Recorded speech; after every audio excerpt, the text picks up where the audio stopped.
Kaçalmazdım derdi kabinelinde.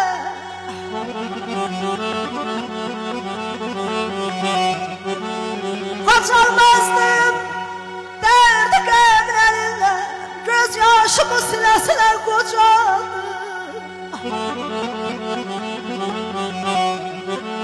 Çarpıp her yere katıp başımı, ay eller damla damla güle güle kocaldı.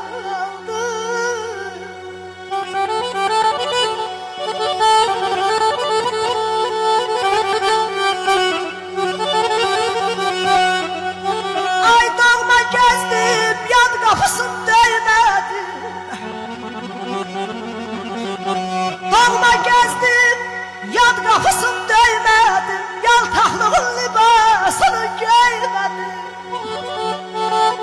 Ana yurdun sevincine değmedi.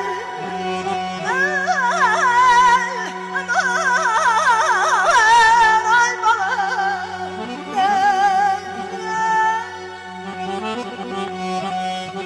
Ana yurdun sevincine değmedim. Kederimi böyle böyle koşaldım. Arkaydan torelenip gözüme, dünyamın şiran düşüp yüzüme.